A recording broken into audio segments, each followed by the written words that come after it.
You are listening to episode 272 of the Peaceful Mind Podcast.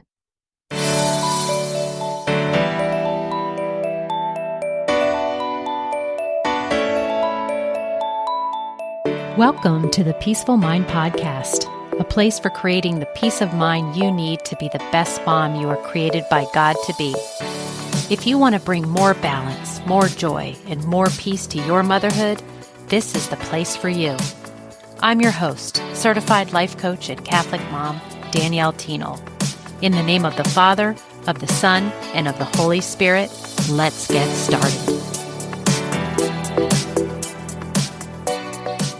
Hello, everyone, and thank you for being here. I record these podcasts in advance. Sometimes it's a few days, sometimes it's a few weeks, but most of the time it's at least a month or two. And that's what's happening in the case of today's episode. However, when you are listening to it, it will be, let me reword that. If you are listening to it, first of all, on the day it comes out, which is April 29th, 2025, it will be my exact 25-year wedding anniversary. But I know many of you listen, the week it comes out is when most people find it. And then, of course, it lives out there in continuous access for those. So who knows? Maybe you're someone listening to it in 2030, and maybe it's my 30th year of marriage. But anyways, I had something else planned as I do, just kind of keep a running list of ideas that I perhaps want to do episodes on. And there was something else that was slated here until I actually put when the episode comes out, like in my calendar, and was matching it up. And I saw that it came out on the 29th. And I thought, you know what? I am going to do a just kind of special episode around this anniversary of mine. But really, when it comes to marriage, what I have to offer today, some simple ways for you to strengthen your relationship. I want you to know that what I'm going to offer is really going to, even though I'm going to speak from a spouse point of view, it really can work for any relationship. In fact, one of the main lessons that I've learned, I remember what I'm going to tell you today, putting in actual action regarding one of my daughters. And it was so helpful to strengthen our relationship. So yeah, I'm kind of right now, the anniversary date is a while away, and I'm just thinking about my future self when this comes out, when you all are hearing it, how I will have hit, I cannot believe it, the 25 years of marriage. You can do the simple math. I was 25 years old when I got married. So you can tell how old I am today. I really don't feel it though. And even the 25 years, I can say, feels like it went really fast. And for a hot second, I thought, you know what? I should see if my husband wants to join me for this episode. But in my usual fashion, when I get my mind set to do something, which I have right now, like to be able to complete things, he's actually away. He's away on a ski trip. And so I don't want to wait. I don't want to wait till he comes back. And I kind of anticipate what his answer would be anyway, because I've sort of mentioned it before. Hey, any chance? I do this with I've only had one daughter who's taken me up on it. She was on an episode with me regarding like a teenage perspective. But I have asked my other kids and my husband before, and they've all just really respectfully declined, just like, no, thanks. And I know that if I asked my husband, he would probably want to have like a whole bunch of preparation and what exactly are you going to ask me and things like that. And I actually just want to go ahead and get this done, in all honesty. So today I have decided on this timing when it is put out in the world to share with you the lessons that I have learned. And I know that there are many more, but I took the time to really just think, okay, what have I learned because of our 25 years together? And what are some ways that I can translate that in a way that you listeners will think are a simple thing to get into action to start today? Of course, I'm like, when I offer you several, even if you just hone in and focus on one and put it into action and try it out, I really do believe that this will strengthen your relationship. So let's get started.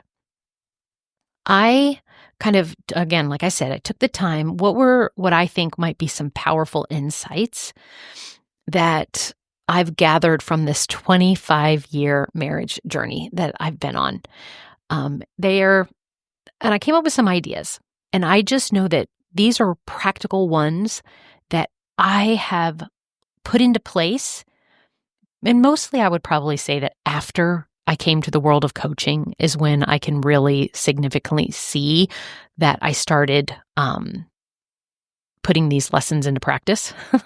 So I would even say that's the last 5-7 years out of this 25 years of marriage, because I do see at the very beginning when I didn't know some of these things, I can see how it presented some challenges.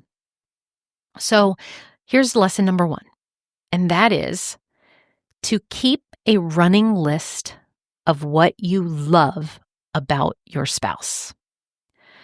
Again, it is, you could interlace spouse with kids, in-laws, somebody at work, coworkers. But this is the scenario I want to set up for you, okay? Let's say you're standing in the kitchen. Maybe you're frustrated. Your spouse loaded the dishwasher the wrong way. Actually, in my marriage, it's the opposite. My husband's usually redoing what I do in how I load the dishwasher. But just as just an example, I'm trying to pull out for you to see the point, right? Let's say in that time you have a choice, right? You could focus on how annoyed we are, and instead, maybe you could remember how he got up early and warmed up your car before you had to leave. This comes up because it's kind of wintry around here today. Our brains, here's the truth, our brains naturally focus on the negative. So in that case, notice how when we are with our spouse, we are going to focus on what bothers us.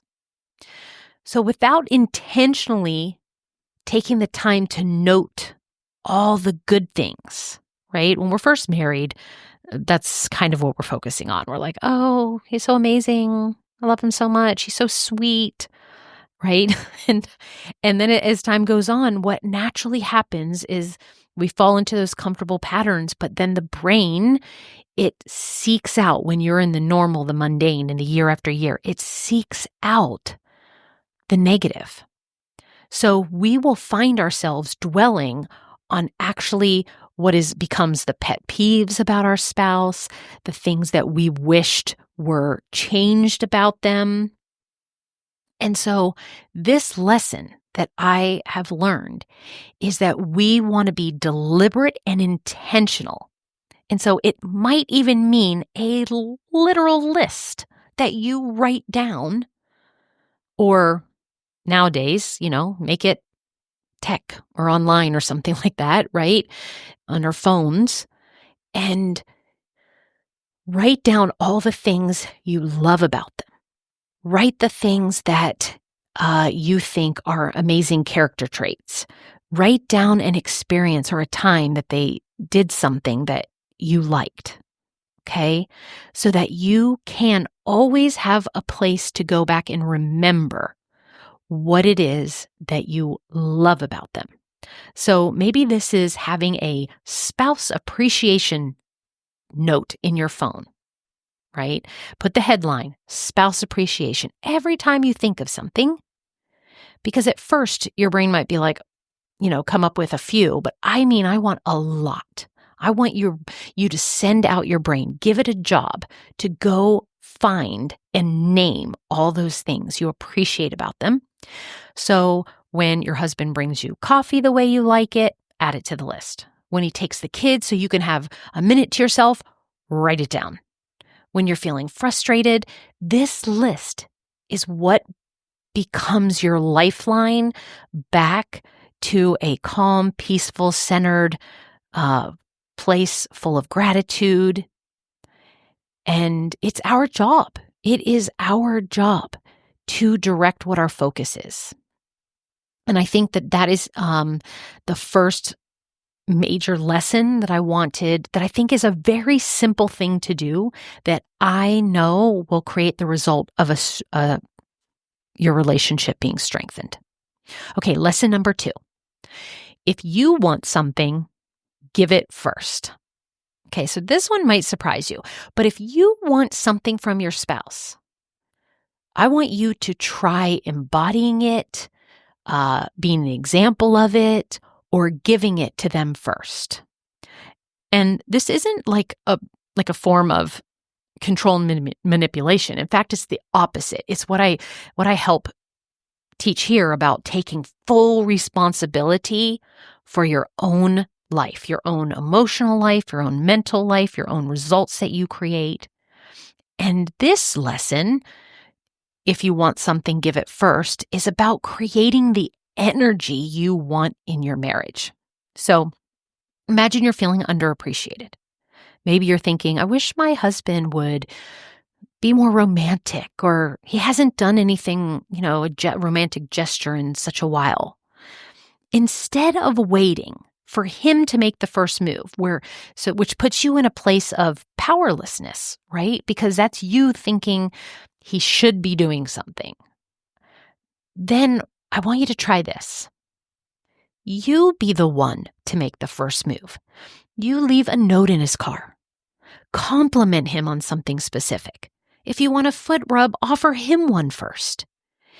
If you want flowers, buy him flowers.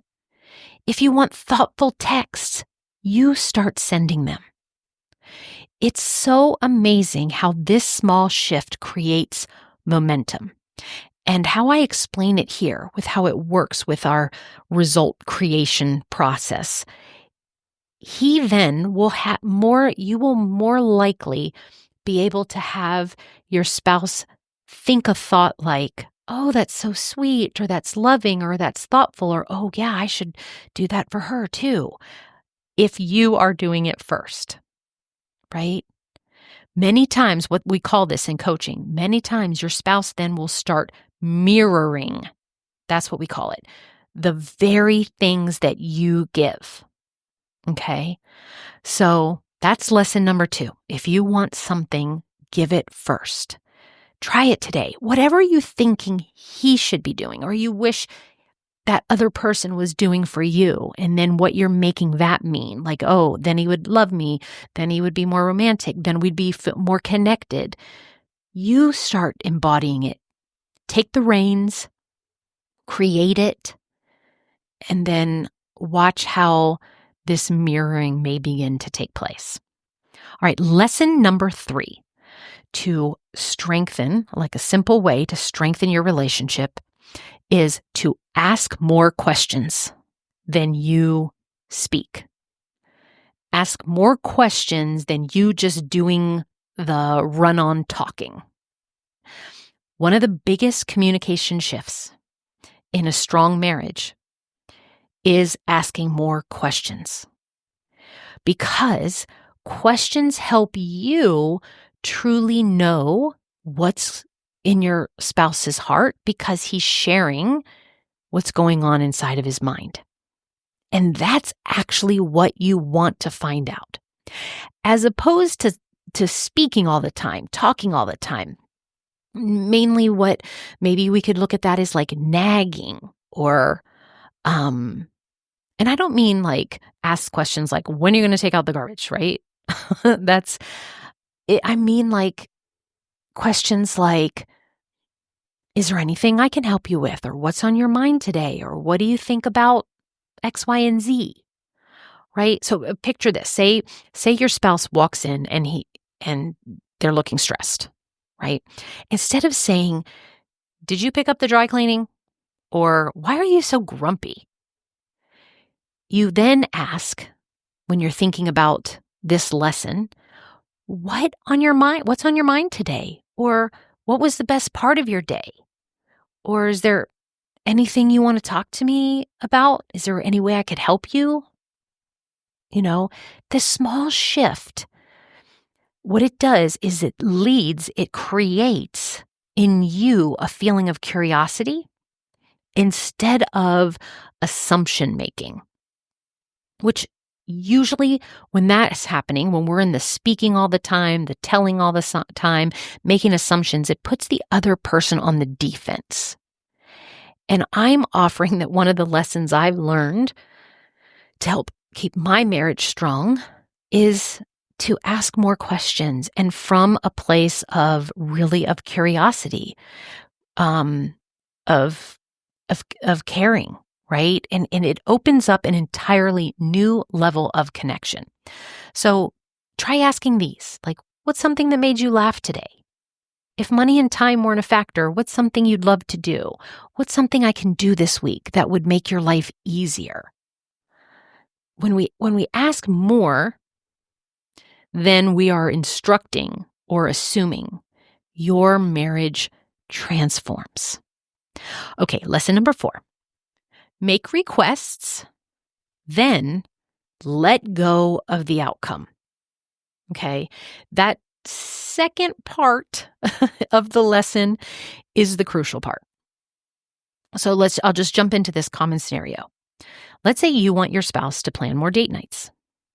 Instead of hinting or harboring resentment that you haven't gone out in forever, try saying clearly, like communicate what it is you hope and would like to see happen.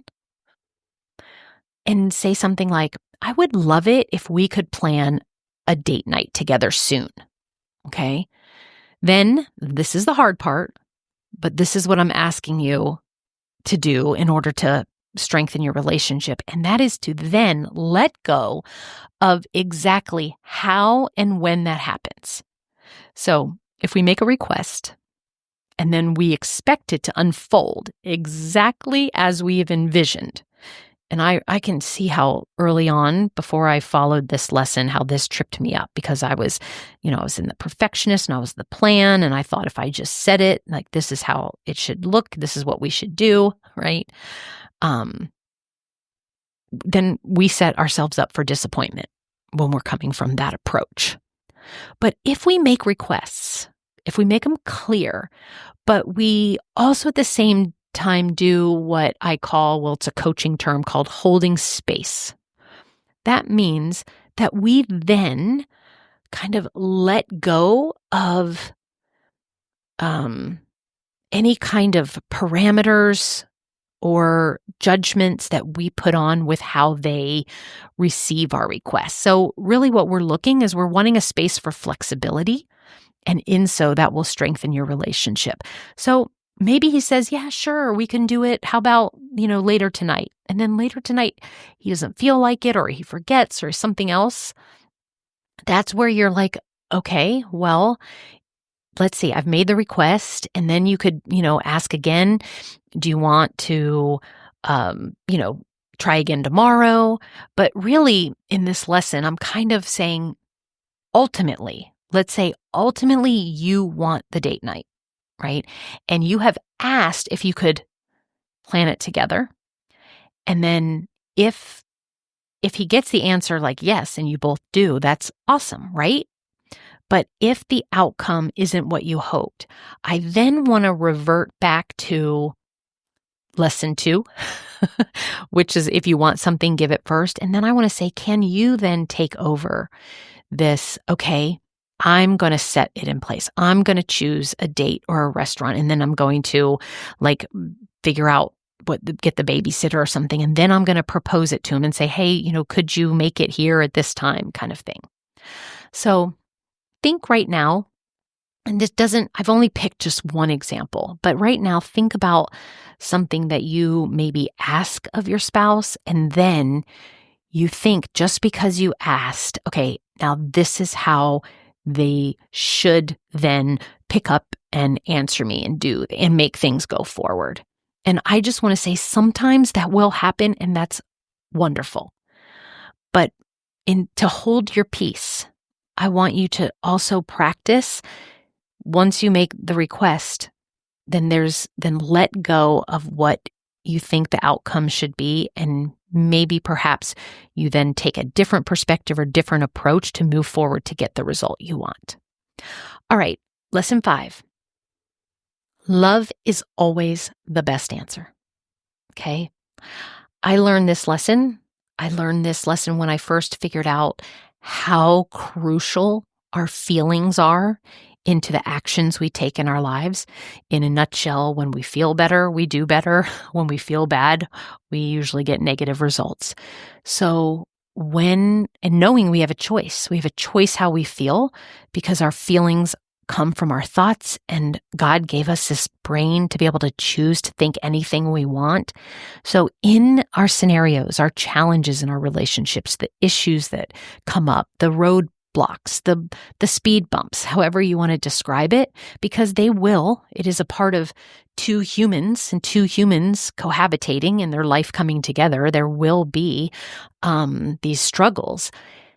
I want to say that I've learned that choosing love, seeing what love feels about, the next move is always the best answer. And so one way this looks like is when you're in the midst of something, you ask yourself, what would love do here? That question, what would love do here? So let's say your spouse forgot to grab what you needed from the store. And maybe that's maybe it happened before. And your immediate reaction might be, frustration, anger. But before responding, you would pause and ask, what would love do here? And love might say, it's okay, I'll grab it tomorrow. Or love might say, I know he's had a lot on his plate today. Or love might say, hey, no big deal. Want to go together? And maybe grab some ice cream on the way, something like that.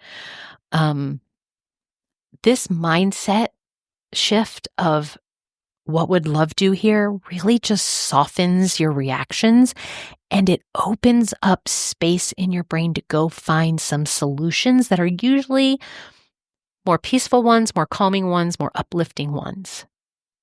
And it just brings more grace, knowing that the greatest of these is love. And so it shifts our energy of our relationships. So lesson 5, love is always the best answer. Lesson 6, and this is, I really just chose these 6 because I didn't pick a number and then go searching for them. I literally took some time to be like, okay, what are the lessons that I've learned from 25 years of marriage? And it just happened to be 6. One of the most freeing beliefs in marriage is to accept that both of you are usually right. And I've got right, I'm doing air quotes right now, but you can't see me, and I'm not recording this on video, just audio. So lesson number 6, I'm saying that you're both right at the same time is the lesson. So think about the last time you and your spouse disagreed on something. Maybe one of you wanted to spend the Saturday evening relaxing while the other one wanted to tackle house projects. And this is so interesting that this is the example that came off of my head, because this was just a recent one where I'm really in this organizing, clean out mode. And I really think that my husband should spend his time doing it with me. And anyways, okay, let me just stay on the topic. Let's say my point is that one of you both, you each wanted different things, or you thought this was the right way to spend a Saturday. One said house projects, one said relaxing. And I want you to just open up to, in these scenarios, that both of your perspectives are valid. It's your own truths when you think, yeah, the best way to spend time on this day is getting that extra room upstairs organized and cleaned out. And the other one was like, on the weekend, the best thing to do is to chill out and not have a routine and just relax here. And so when you lean into, when you're in argument with something, when you're not meeting eye to eye, or like my clients always love to say, like, we're not on the same page. Well, when you lean into this, instead of fighting to prove your side, create a space for understanding. Instead of thinking he's wrong, I'm right, try shifting to we're both right.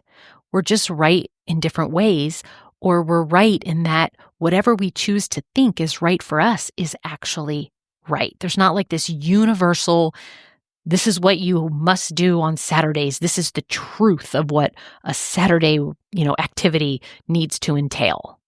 That doesn't live out there.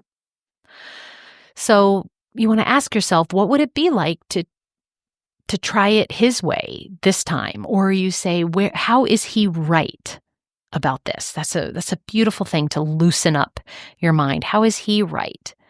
And sometimes leaning into your spouse's viewpoint is actually what you need to do to move towards peace. That you're fighting against is actually what's causing you not to have your peace at this point. But it doesn't mean when you do that, you're conceding, right? It means you're actually choosing connection over control. Okay, that's huge. Let me repeat that. When we either stop battling to have somebody come join our side to see how we're right, when we let this idea go and we step into we're both right at the same time, it actually creates more connection instead of control. Okay, so all right, here's one more thing I want to add on this episode besides these 6 lessons. And let me just repeat these 6 lessons one more time, okay? Lesson number 1 is keep a running list of what you love about your spouse. Lesson number 2 is if you want something, give it first yourself. Lesson number 3, ask more questions than you speak. Lesson number 4 is to make requests, but then let go of the outcome. And lesson number 5, love is always the best answer. And lesson number 6, you're both right at the same time. And the last thing I wanted to talk to you about is this saying that I heard once. I don't know if you've heard it, but I just kind of wanted to bring that into the perspective or viewpoint. And it is the one that says that a marriage isn't 50-50. Like each person is 50% and the other one is 50%, which makes up the 100%. It's having you look at it that marriage is 100 and 100, 100% and 100%. And what this means is that rather than splitting everything evenly, which is a different mindset and approach to look at your marriage, look at your relationship, that instead look at it where each person is responsible for actually 100%. Each person gives their full effort and commitment or showing up 100%. Instead of, I'm going to show up and split everything evenly, it's 50-50, equaling 100. You're actually each 100. You want to aim for each 100, which then adds up to 200, right? So this mindset is having you look at things not needing to be equal tasks, right? You won't always contribute in the same way in a marriage. Sometimes one person carries more. Sometimes because of what circumstances are going on, the other person's going to be carrying less. And then it switches. But in a nutshell, right? Like in a broader view, the way you could look at it is that it all balances out over time. And when you look at marriage being like 100-100 instead of 50-50, it also shifts your focus from what you're owed as opposed to what you can give. So instead of thinking I did my half, now it's your turn, or I'm always doing this and like you then should be doing this to, fill in that 100 gap, the mindset asks you for you to keep your eyes on how can I contribute fully today? How can I show up as my best today? What would I need to be doing to show up in a way to get the type of marriage that I want? And I just think that perspective of the 100-100 creates this kind of environment, this atmosphere of generosity, right? Because when both people give 100%, and I know you're listening to this, and I want you to say, you have no control of how many percent your spouse gives, okay? You have zero control. So you want to always be thinking about your 100%, right?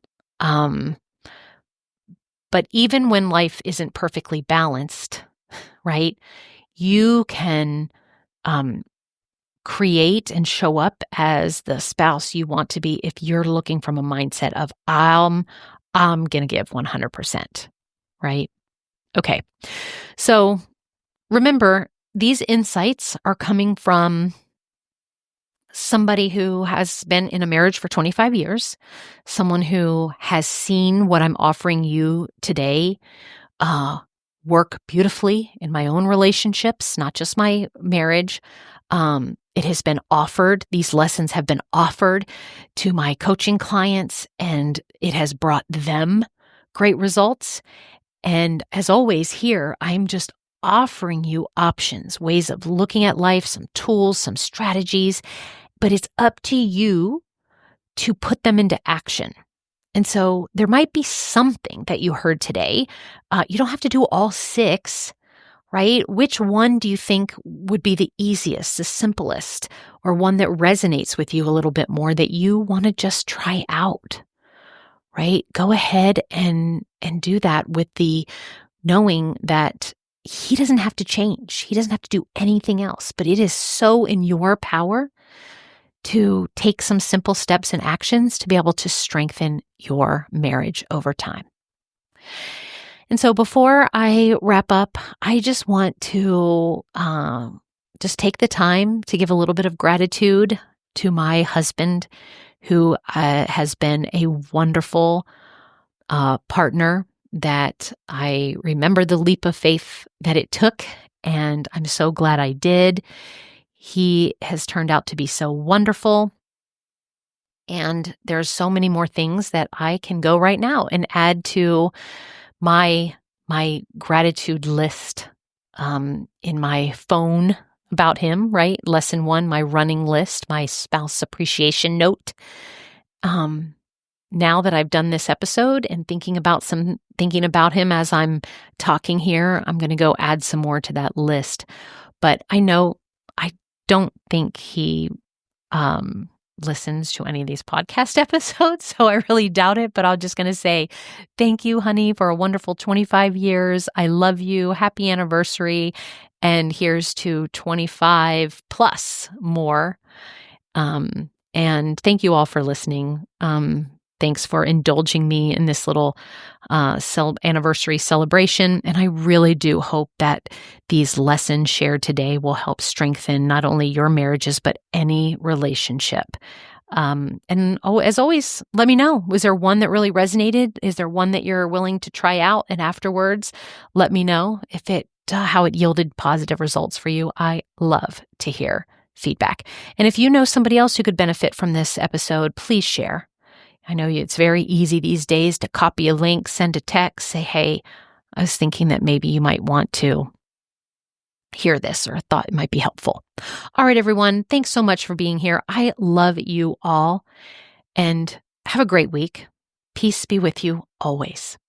Thank you so much for tuning in to today's episode of the Peaceful Mind podcast. If you found value in today's episode, I'd be so grateful if you could subscribe and leave a review.